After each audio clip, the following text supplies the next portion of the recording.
The most heartbreaking aspect of avoidant attachment isn't the walls they build or the distance they create. It's the timing. Avoidant individuals experience their emotions on a delayed schedule that puts them perpetually out of sync with the natural rhythm of relationships. They feel love when it's time to let go. They experience longing when the other person has moved on. They recognize what they had only after they've lost it. This emotional delay creates a tragedy that plays out repeatedly, leaving both parties wounded and wondering what could have been. Emotional delay in avoidant attachment stems from a protective mechanism developed early in life. When vulnerability led to disappointment, rejection, or abandonment, the young avoidant learned to suppress immediate emotional responses. They discovered that feelings were dangerous, that expressing needs led to pain, and that emotional distance felt safer than emotional presence. This survival strategy became so deeply ingrained that it operates automatically, creating a buffer between experience and emotional processing that can last weeks, months, or even years.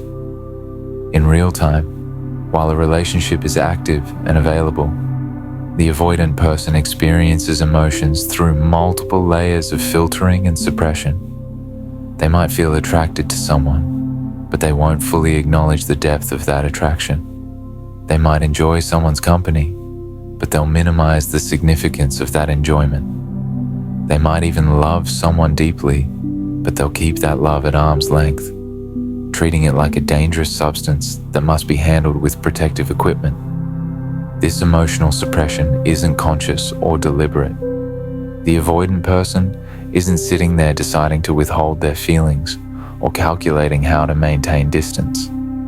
Their nervous system has been trained to automatically dampen emotional intensity as a form of self-protection. They literally cannot access the full spectrum of their emotions while they're actively in the situation that's triggering those emotions. What makes this particularly tragic is that their partner can often sense the deeper feelings that the avoidant person can't yet access. There are moments of genuine connection, glimpses of vulnerability, instances where the avoidant seems on the verge of opening up completely. These moments create hope and investment from their partner, who correctly perceives that deeper feelings exist beneath the surface.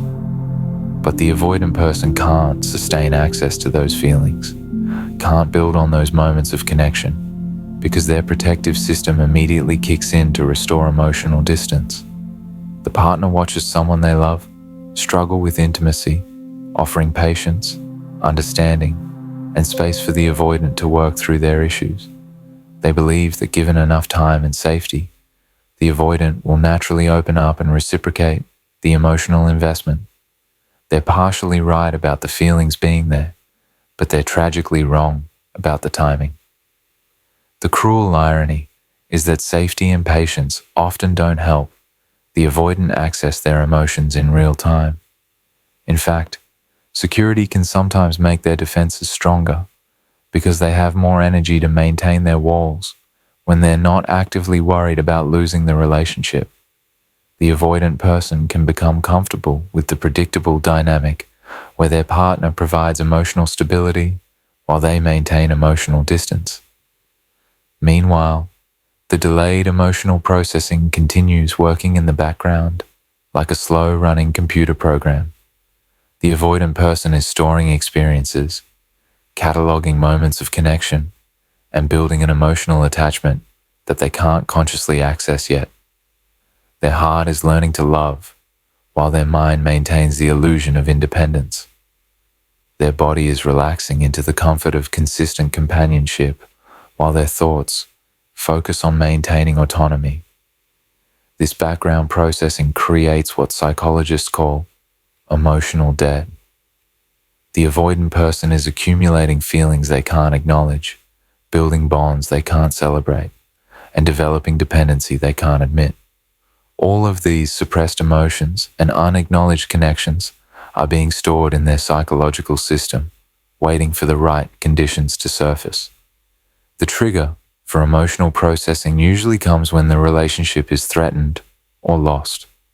The prospect of losing someone forces the avoidance defensive system to recalculate the cost-benefit analysis of emotional suppression. Suddenly, the pain of potential loss becomes more threatening than the vulnerability of emotional acknowledgement. Their protective system, which works so hard to minimize emotional investment, begins to allow suppressed feelings to surface. But this emotional awakening comes at the worst possible time. By the time the avoidant person can fully feel their love, their partner has often reached the end of their patience. By the time they can acknowledge their need for the relationship, their partner has begun the process of moving on. By the time they're ready to invest emotionally, their partner has exhausted their own emotional reserves, trying to carry the relationship alone. The avoidant person suddenly finds themselves experiencing the full intensity of emotions they should have felt months or years earlier. They feel the crushing weight of losing someone they now realize they truly loved. They experience panic at the thought of life without someone they now understand was essential to their happiness. They feel desperate to save a relationship they now recognize was the best thing in their life. This delayed emotional flood is overwhelming and disorienting. The avoidant person might describe feeling like they're waking up from a dream, seeing clearly for the first time, or finally understanding what they had. These descriptions are accurate. They are experiencing these emotions and recognitions for the first time, even though the relationship and experiences that generated them happened long ago. The tragedy deepens because this emotional awakening often comes with perfect clarity about what went wrong and what could have been different. The avoidant person can suddenly see how their emotional unavailability hurt their partner. They can recognize the moments when they should have been more open, more vulnerable, more present. They can identify exactly what they need to do differently to make the relationship work. But this clarity arrives when their partner has already begun rebuilding their life without them. The person who once begged for emotional availability has learned to stop expecting it. The person who once made excuses for the avoidance behavior has run out of explanations. The person who once held space for the avoidance potential has filled that space with other priorities, other people, or simply the peace of not constantly hoping for change. When the avoidant person finally tries to return and share their newfound emotional awareness, they're often met with skepticism, exhaustion, or indifference. Their partner has heard promises before. They've seen glimpses of vulnerability before. They've experienced the cycle of hope and disappointment too many times to easily believe that this time is different. The avoidant person finds themselves in the devastating position of finally having the emotional capacity for the relationship they lost. They're ready to love fully, commit completely, and show up consistently, but they're offering these gifts to someone who has moved beyond needing them. It's like arriving at a party with the perfect gift for someone who has already gone home. This timing tragedy is compounded by the fact that the avoidant person's emotional awakening is often genuine and lasting. This isn't temporary desperation or fear-based manipulation. They have actually accessed their deeper feelings and developed the capacity for intimacy they previously lacked. They have done the internal work that their partner always hoped they would do, but they've done it too late. The delay that protected them from vulnerability during the relationship now prevents them from repairing it after the loss. Their emotional processing system, which was too slow to maintain the relationship, continues to be too slow to save it. By the time they're emotionally ready to fight for the relationship, their partner is emotionally ready to move on from it. Some avoidant individuals become aware of this pattern and feel haunted by it. They recognize that they consistently lose relationships not because they don't care, but because they care too late. They see themselves repeating the same emotional timeline over and over. Initial attraction followed by distancing, comfortable routine followed by taking things for granted, loss followed by devastating recognition of what they've lost. This awareness creates its own form of suffering. The avoidant person begins to see themselves as fundamentally flawed, cursed to always want what they can't have, and to appreciate things only after they're gone. They might become hypervigilant about their own emotional delays, trying to force themselves to feel things faster or deeper than their system naturally allows. The tragedy extends beyond individual relationships to life patterns. Avoidant individuals often experience delayed emotional processing in multiple areas. They might not fully appreciate their parents until after they've died. They might not recognize the value of opportunities until after they've passed. They might not understand the importance of friendships until after they've moved away. This emotional delay creates a perpetual sense of being behind, of missing out, of living life in retrospect rather than in real time. The avoidant person becomes an expert at recognizing what they should have done differently, but struggles to apply that knowledge in present situations because their emotional processing system continues to operate on the same delayed schedule.